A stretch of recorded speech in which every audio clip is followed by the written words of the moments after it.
The very best of leadership is about the smallest little things you do. And the very worst of leadership is about the smallest things you do.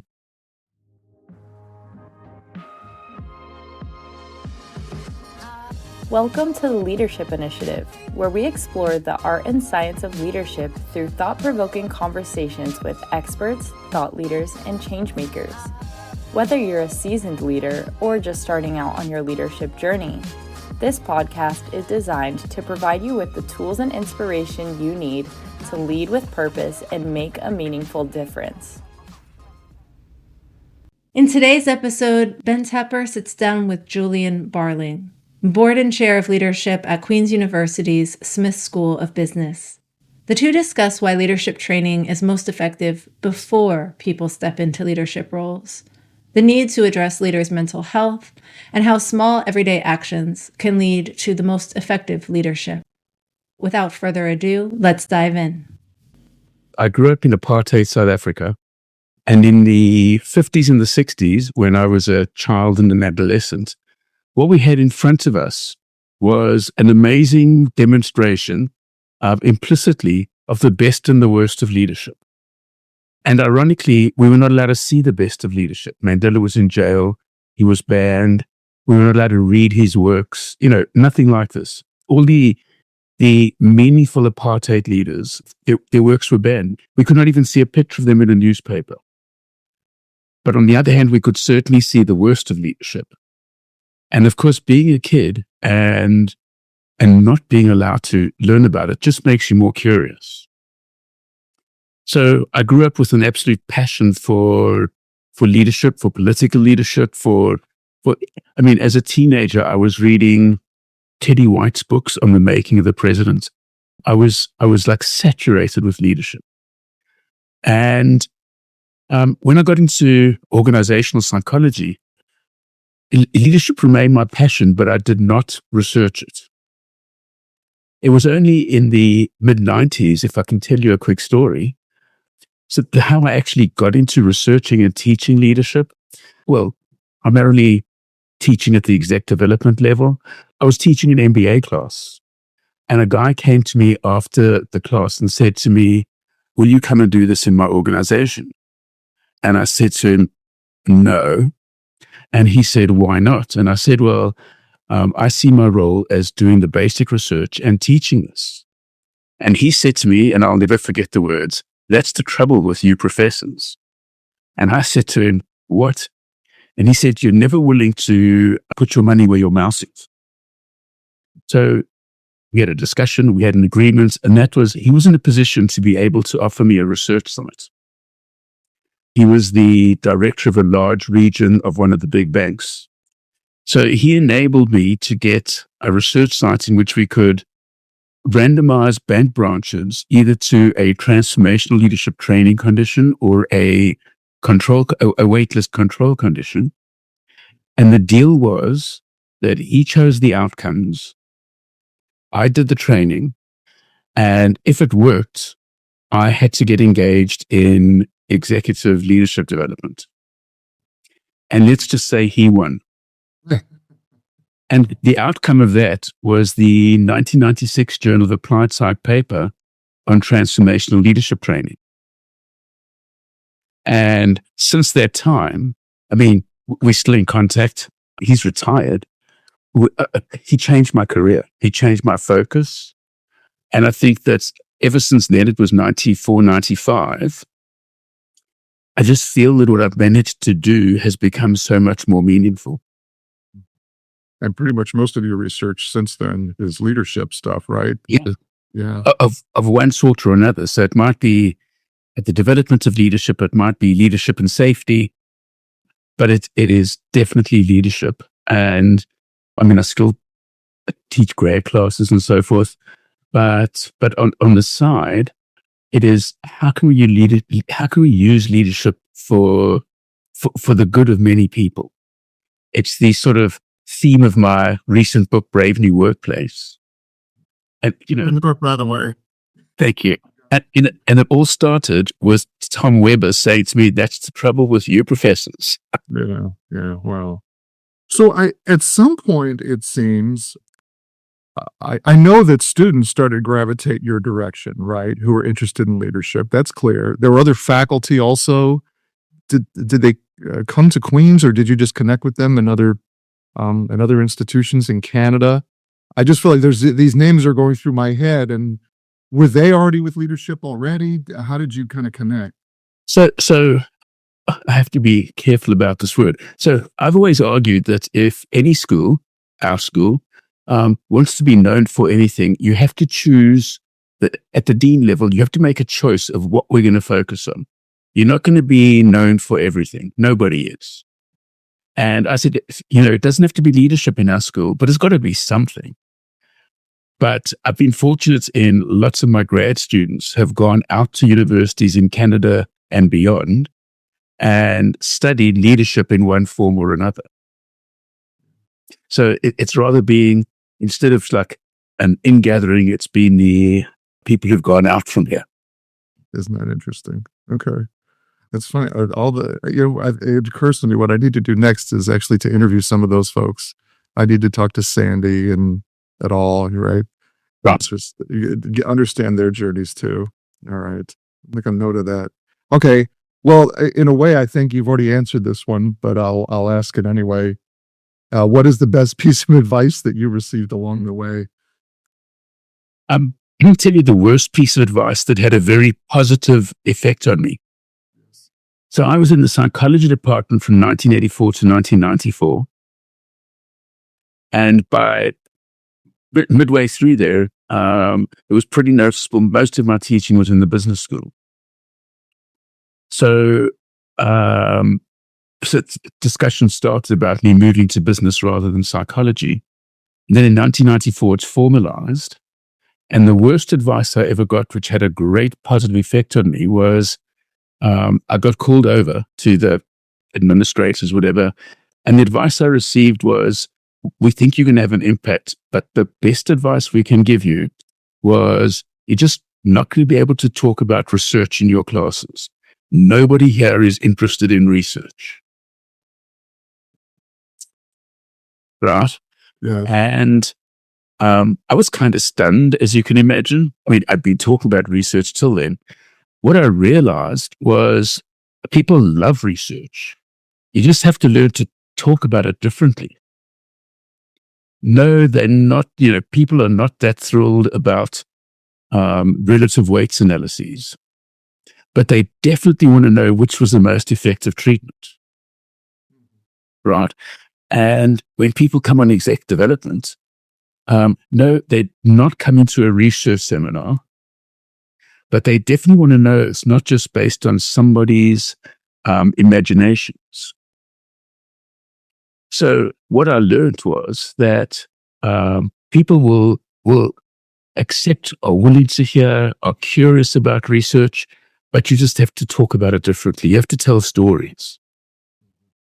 And so I have my favorite researchers I know whose research really catches on in the exec development world because the implications, I think, are so, if I can use the word, almost obvious for practitioners out there. Sadly, it's not always the ones that you see in the practical implications in the actual journal article.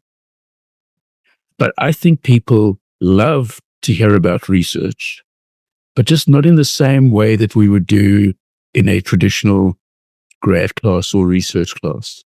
So it was the best advice I ever got. Isn't that something? That's really interesting. I tell you what, I learned this lesson, but the hard way.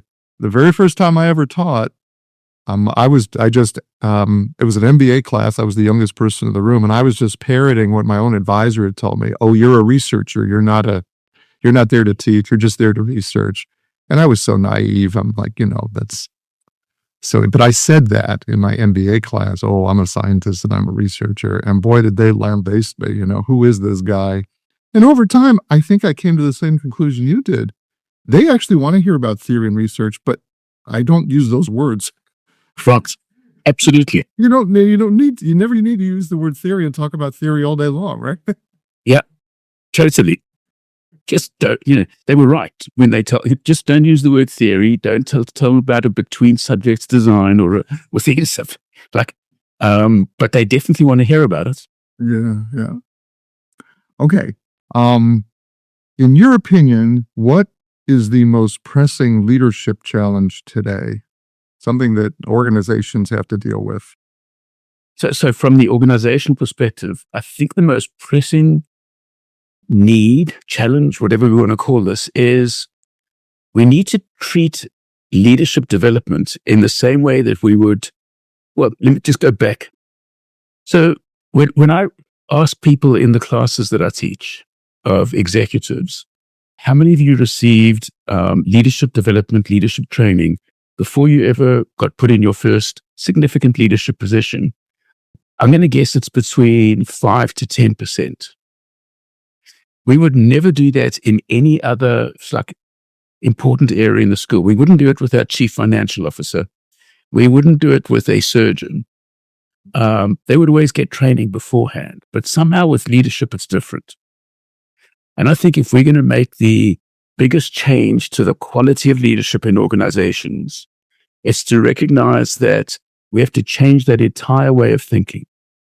Leadership development must take place before we put people into these positions of very significant responsibility. I think only then can we really expect to see the kind of meaningful cultural changes that we want, rather than the hopeful individual changes that we get to a few people who are lucky enough to be sent on exec development courses. So I would pose that to organizations. Yes. And this is really fascinating. Are you of the opinion that all leadership development is the same, of the same quality, of the same effectiveness? And how does if a firm does accept the idea that they accept this premise, how do they find what will work for them? Where do they look for that, Right. It's difficult for me to answer whether all leadership development is the same. I'm just not aware enough to be able to answer that. But I do think that we can offer organizations ideas of where to look to make their leadership development and training more effective. So one of the studies that I've found that people attending our courses really, really like is Christine Lassorenza's meta-analysis on leadership development effectiveness. And no, we don't discuss meta-analytic techniques, but I kind of start off with the comment she has in the abstract: leadership development is more effective than previously thought. It's not only effective, it's more effective. And then I go to the aspects that make it more effective, and needs analysis and so on. And everybody's writing these things down. How do you make it more effective? Well, it should be based on, it should be face-to-face and so forth. So I think when we're offering that information and we can tell them, hey, this is based on 335 analyses, they take this very seriously. Yeah.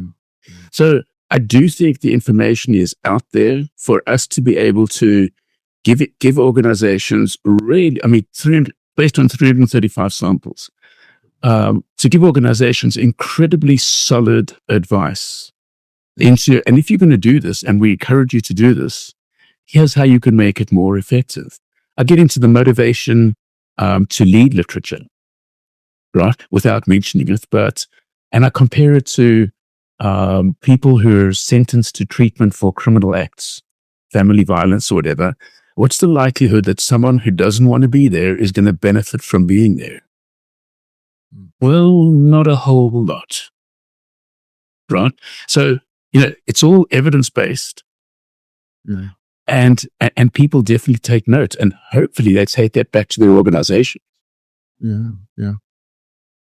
So this gets me thinking about something else. Over the course of my career, I've seen other areas of research kind of bubble up and kind of coalesce around something.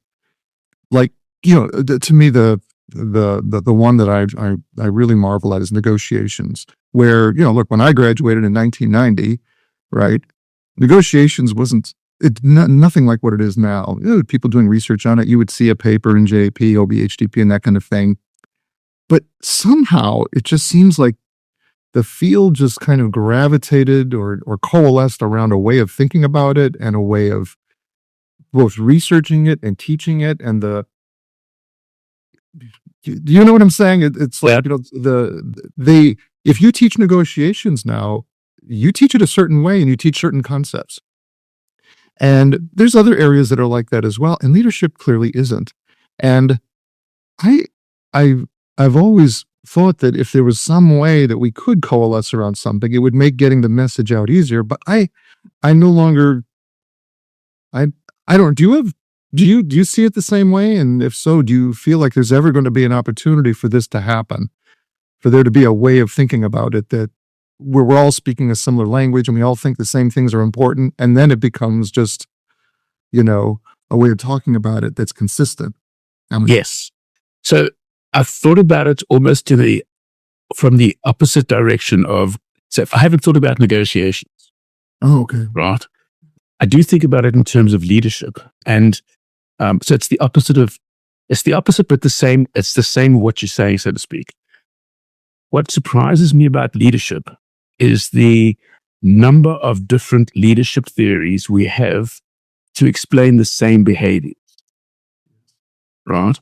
And when you take that down, when you follow the logic of that, and then we get people who, once you publish something, you're wedded to that idea because it's your ego and your identity and so forth.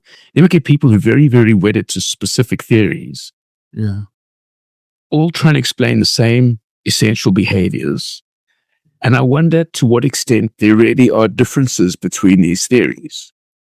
Ah, okay. So is it serving our field well? Right? Does it serve our field well?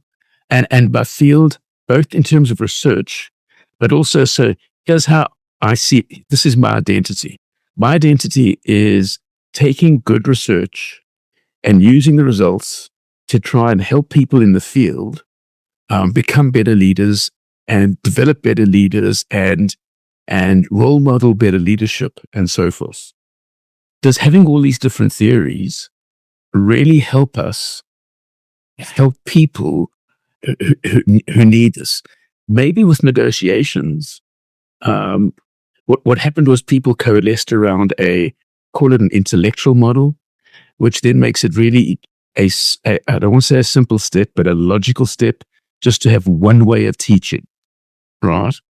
But this is a question because I don't know the answer, but have we overcomplicated? I have never thought about it this way. And now I'll never be able to think about it any other way. So this is really fascinating. So Ben, there's far more similarity than you think. And it's different terminology gets you to think we're very different, but maybe we're not that different. Different ways of thinking about processes, but really we're more similar than our literature would suggest. This makes a lot of sense. And you're right. If the theories aren't making differential predictions, then aren't they just finding a different way to get to the same place? Yeah. If you look in an area such as clinical psychology, right, there is a lot of research where they will look at treatment A versus treatment B versus treatment C versus no treatment, right? And they really are trying to find the best available treatment. When we try to validate our theories, we look at theory A versus nothing. Yeah. Hey, I was guilty in that 96 paper. It's transformational leadership for a control versus a control group. And then we come out of that saying transformational leadership is better than nothing. Well, I hope so. But is that approach different from, more effective than a different approach? And if you look at clinical psychology, when they do these wonderful studies, they don't get funding unless, not that anybody gets funding anywhere in the States, but they don't get funding unless they have a 6 months or 1 year follow-up. where are our leadership development studies with 6-year or 1-year follow-ups? We don't have them. So I think that in like extending from what you asked, in this respect, we have a lot to learn from the area of clinical psychology. Yeah, that's a really good point. All right, you've got me thinking about this completely differently than I than I have for a long time, and now I'm more optimistic than I was before. I'm an incurable optimist. It's good for you. Well, it needs to soak through on someone like myself. Okay, what do practitioners commonly misunderstand about leaders and leadership? Is there a myth? Is there something that they strongly believe that the evidence suggests isn't worth believing that strongly? And what is that thing, and how do you talk about it? I think this is becoming somewhat less of a problem, but I think there is still the belief out there that leadership is made, not born, and that's not just it's like an intellectual or research question. It has severe personal consequences. If you think that, well, some people are just lucky enough to be born that way, then if you're struggling with your leadership, why would you try harder? Because you're not born that way. So what I try and do at the outset of most of my programs is I will engage that question. And I mean, there is research about leader emergence and genetics and so forth, and I'll get into it. But I'll end up with pointing out that, again, very careful how we talk about research, that we do know that a small part of why people become leaders is genetic, but it's a small part. But there's no research that suggests that how you behave as a leader is genetic. So I think that handcuffs people to some extent. Like that. I think you're absolutely right. Wow. I talk about this in my class, but I think I don't think they believe it. Right. And so how you talk about it is really important. Yeah. Wow. I talk about, just following along, talk about about IQ and leadership. How clever do you need to be a leader? And then, I don't know if you remember Antonakis' study about IQ and leadership. And it's a really fun study because you can make the point that you don't have to have the most intelligent leaders, but be careful you don't get the most stupid, because it's a curvilinear effect. But again, we're talking about research, right? And if you draw the graph, they can get a curvilinear relationship. And then you can draw out the conclusions. This probably shouldn't be part of your leadership selection criteria, etc. So just hoping to open their eyes that a lot less of this is constrained and a lot more of this is within their own, abilities to do. What advice would you give to a doctoral student or junior professor who is interested in pursuing leadership research? Just starting out now. Right. I would say so firstly, there is an incredibly healthy research base for you to go to. You have to be concerned because it's sort of political. You have to be concerned about what they do during their tenure process. Most important thing is not to upset anybody. Just get tenure. But part of the advice, for someone still, I would say you're incredibly lucky. There is a great interest in leadership. There are, compared to when I started out, there are so many more journals who publish your research on leadership. There's a great interest out there in people from universities coming to organizations and helping with leadership. Heck, people coming to schools and helping with leadership. So it's a wonderful time to start out in the area of leadership. At the same time, there is so much stuff, research, theory, it can be very bewildering. But, I would say when you choose an area, the analogy I use is, do you want to be the term polyfiller? So when you fix a house and there's a little hole and you buy polyfiller, Okay. and you fix the hole, do you want to be the person that does polyfiller or the person or the architect? So as you start out, do you want to be the person who finds a small hole in a large area and plugs the hole? Or would you rather go and design a different room? Yeah. And, if you think of your legacy as a leadership researcher, no one will. The irony is, the better you fill a hole, the quicker people will ever remember you. Well, the quicker people will forget you. Yes. But if you design a new room, here's your room. So as you start out, go big. Yeah. That's great advice. And as you say, it's hard because the incentives just kind of push you one direction, and you really have to have some courage to swim against that a little bit. But it's great advice. And the advice you're going to be getting is just make sure you get a few, 3 or 4, publications. And you don't get that by becoming an architect. Yeah, that's absolutely right. Is there a burning research question that either you or you wish the field would take on? Yeah, there's something that you feel like, at this moment, the time is right. We need to research this thing, whatever it is.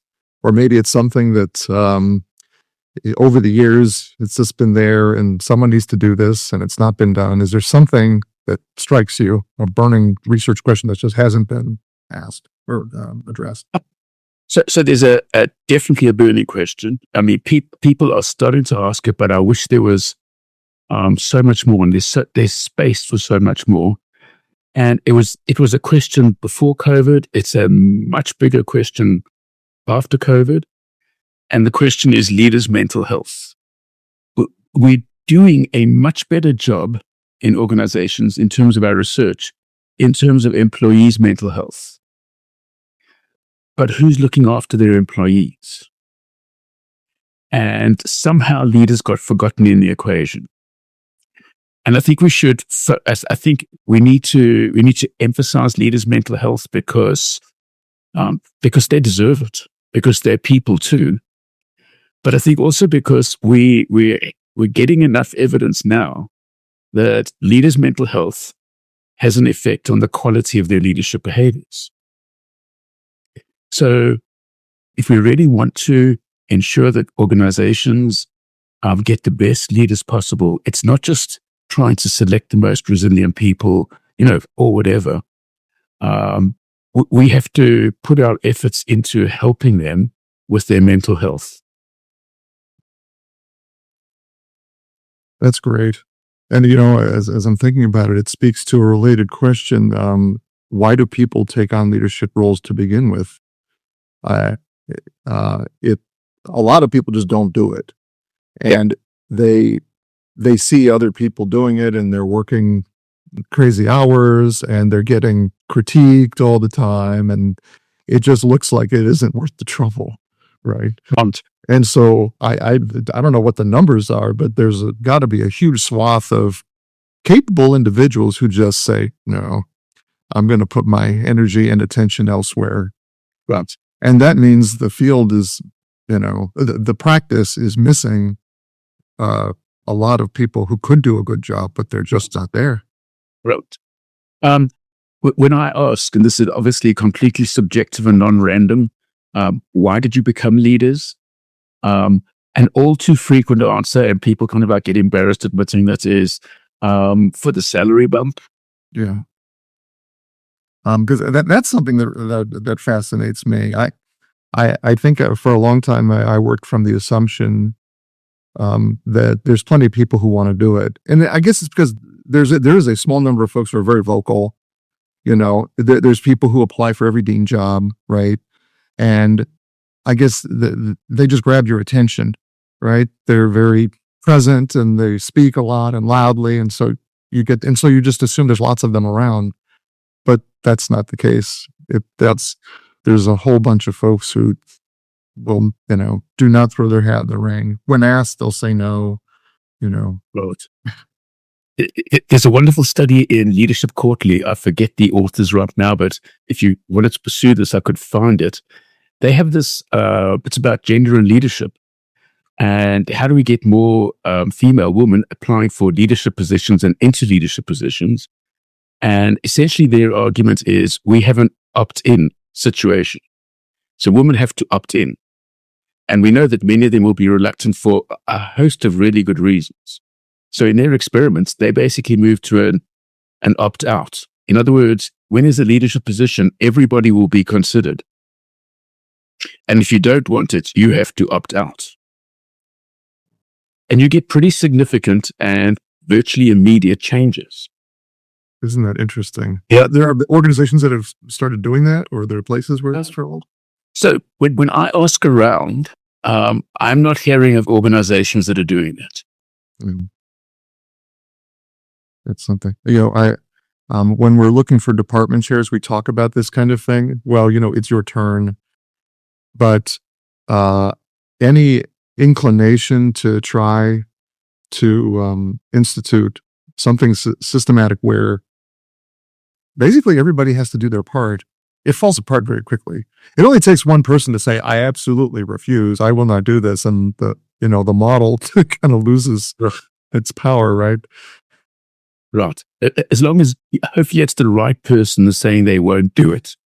But you can catch the people who were the right people to do it, but would have said no. Yeah. Okay. Do you have a favorite leadership concept? There's something that you really just love talking about and how do you talk about it? So perhaps not so much concept as a topic. And the topic for me is the development of leadership. There's no doubt that actually by the time kids are in high school, people take their first time job and so forth, before they ever perhaps have any kind of leadership training, some people are doing amazing jobs as leaders. And for me, the question is like, where does that come from? And for me, again, it's definitely not that they were born to leadership. Although it's all too easy to look at them and think they must have been born that way. Certainly there's no proof for that at this stage. Maybe in 30 years' time there will be, but right now there isn't. But for me, it is, I know we can teach leadership. There's enough stuff out there showing we can. But it's, where does that other stuff come from? So it's the if you will, the natural development of leadership. So for me, that just intrigues me. If students could get one huge takeaway that they can never forget from a class with you, what would that thing be? About leadership. Yes, yeah. Sure. Although, if something else, that's okay too. Right. So if I was just thinking about an exec ed class on leadership, the most important thing they could take away is don't overthink this. Leadership is not about 6-hour speeches or whatever. The very best of leadership is about the smallest little things you do. And the very worst of leadership is about the smallest things you do. So we need to refocus. If I take transformational leadership as just one example, they've got beautiful concepts. Idealized influence or ethical leadership, it's really big. But when you take it into the workplace, what does that actually mean on a day-to-day basis? It's what are the smallest things you can do to signal that you really are ethically driven. And it's not about doing things, it's not about the big stuff. It's about moments. It's about really important moments that people will remember for the rest of their lives. How do you, this is a fascinating thing. How do you get them to think about how they would actually do that. Is there an exercises? Is there something you asked them to think about? So it would be the theme of what I do, and I use repetition.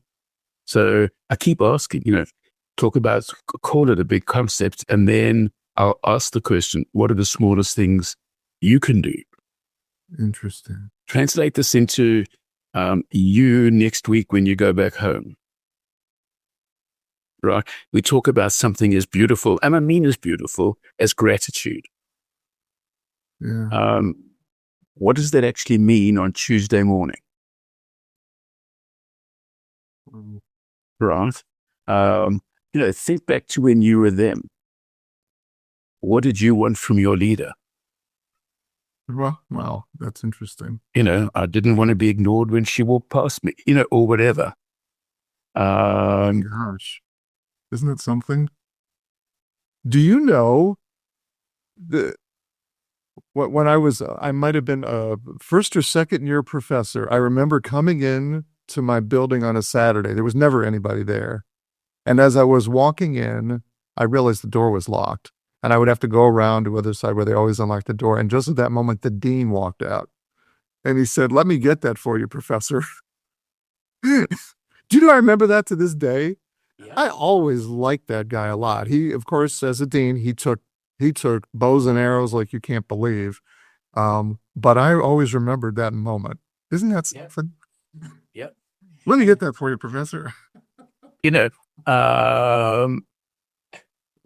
We spend a lot of time doing exercises like this, right? Think back to, whatever. And then it's, tell us stories about the best leader you ever had. Not how they made you feel, empowered, etc. What did they do to make you feel that way? And then you get these wonderful stories. And I point out how each of them is based on a small behavior. And then I stop and I go, when did that happen? Oh, 25 years ago. And you still remember it. Yeah. Right. And that's why that person was the best leader you ever had. And then I'll go again. Don't overthink leadership. Isn't that so? Not huge speeches. It's interesting.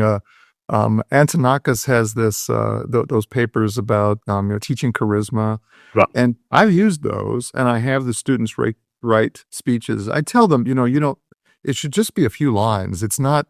Yep. It's not a speech that goes. It's not a Martin Luther King speech. It's just a couple lines where you just embed a couple of those techniques. But you're not. There's never really an occasion for a managerial leader to stand in front of a group of people and inspire them. Right. It doesn't really work that way. I mean, I tell them, like, if you're going to be inspirational all the time, they'll resign. Yeah. So along those lines, a paper that I now use, and it's recent, is by Lauren Howe in Academy of Management Discoveries. Long story, but so she looks at what she calls CEOs' human care statements. So at the beginning of the pandemic, the stock market craps out and CEOs have to make pitches to investors and so forth and the public. And they're about 50 to 20 minutes long. And she gets the transcripts and she can go back in and look at the extent to which CEOs made a human care statement. We're concerned about our whatever. So the really sad thing is she can show that less than 50% made one human care statement to investors, right? And I think it's 2% make two or more. But she can show that the companies, and it's a very large database, right? The Russell 3000 index. She can show that companies in which there was at least one human care statement did, I think it was 2.49% better in the stock market for the next 13 months. Right? So no, it's not about doing it all the time. But very sadly, it's because nobody else does it. Right? If you do it, investors will subconsciously think that must be a really well-run organization. Interesting. Right. So if I try and take as many studies like that And occasionally people say to me, that sounds really cool. So where can I actually read about it?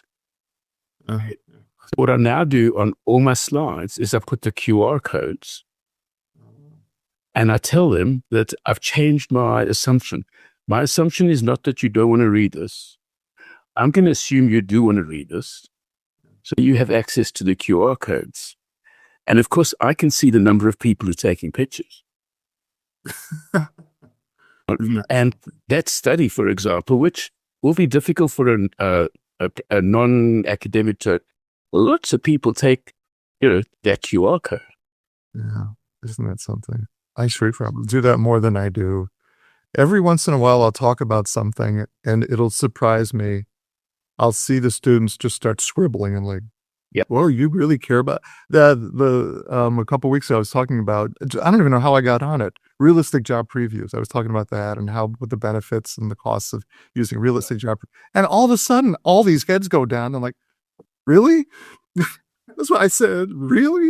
I'm like, well, if you want to hear about it, let's talk about it. Yeah. But I think maybe I've just overtrained myself to not be so worried about saying the word research, saying the word theory. I never do. Maybe I've gone too far.